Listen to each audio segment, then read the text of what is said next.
Thank you both very much. Before I go to my questions, I just want to express the sorrow of my state in the loss of KC-135 last weekend in Kyrgyzstan. We had Captain Mark Voss, Captain Tori Pinkney, and Technical Sergeant Trey McKay, who were great airmen, and the Fairchild Air Force Base is really grieving the loss of those soldiers, and I think it reminds all of us how much these young men and women give to our country in defending it, and our heart goes out to them, and I know all of you feel the same. Thank you, ma'am. General Walsh, I also want to thank you for the professional and efficient manner in which the Air Force is conducting the selection process on the KC-46A bases. I know they're doing a really great job. We look forward to a decision soon. It's a very important one for our state, and I think we offer a great place. I just wanted to put in a plug, and I hope you're going to be announcing the decision soon on those. Yes, ma'am. We expect later this month. Great. I think, like all of us, there is so much we need to discuss. Certainly, sequestration is eating at the hearts of all of us. I adamantly believe it's the wrong policy, wrong time, needs to be replaced. We need to be doing our job here, and I know the impact on that.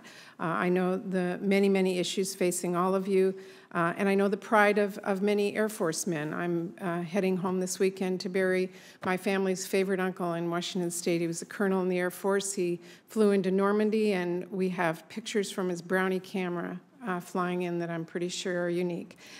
He flew in Vietnam, and just he's going to be buried in his full dress uniform, and we're all very, very proud of him and his service, and I know he is very proud of the Air Force men and women. So, General, I can see in your eyes, talking about the issues we have to talk today, it's not one that you want to see the Air Force being looked at as well as any of us who have such pride of our family members who served.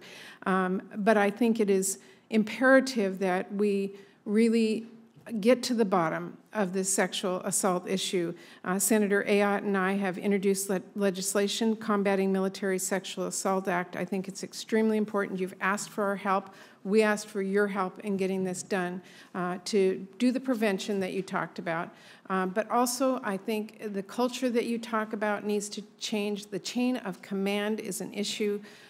We need to understand how to address that. The fact that the SAPRA report that was released yesterday says that 62% of service members who report sexual assaults are retaliated against is really disconcerting, because if people are retaliated against and that fear of retaliation, we will never be able to stop this. So can you please address that issue and talk to us about how we need to make sure that the chain of command issue is not preventing these people from really being protected from ever having someone go after them if they commit one of these heinous acts?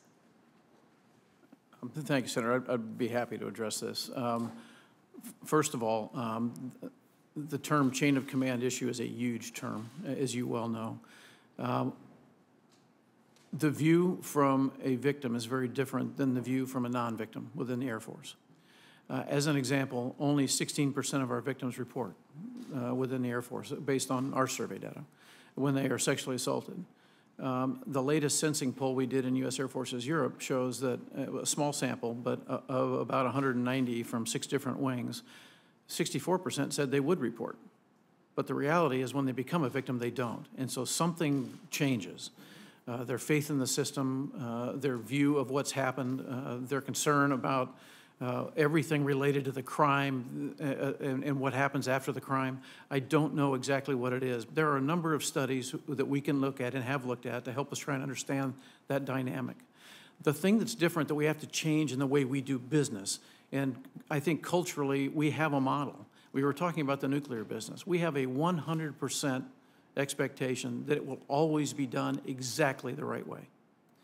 In the sexual assault chain from incident to victim to reporting to victim care, if anything goes wrong, it could be an example of a young lady I've talked to who was in an emergency room with everybody trying to take care of her the right way, and a medical tech came out and said, okay, who was the sexual assault victim? Out loud in a hospital emergency room. That crushed her, understandably, and will lead her to always tell people the system fails. So we have to have this 100% expectation of I success. understand that there's all kinds, this is a challenging issue, but the issue in the fact that 62% of the sexual assault victims were retaliated against means that when they said something, their chain of command officer made sure that they paid the price. That's just wrong. Senator, we have to investigate that extensively. I will tell you, I'm not sure what the statistic exactly means. And we need to find out. Clearly, we need to understand that number. One of the things that we're trying to do internally to the Air Force is change our organizational structure. The Secretary has asked us to come give him different ideas for how we organize, with the intent being to connect better to the outside community, aggressively connect, which we've done, but not enough, to get new ideas. The problem is the same outside the military. The solutions will be the same, and we'll just have to adjust them to inside our community. But we have to work with the Congress, we have to work with the experts in the community. Well, I would like you to look at Senator Ayotte and my legislation. We're going to be pushing it here in Congress. We believe that chain of command needs to change so that someone can file a claim and not be fearful of being demoted, losing their job, not getting a good assignment, all the things that goes along with that. And that clearly is a problem in the Air Force right now.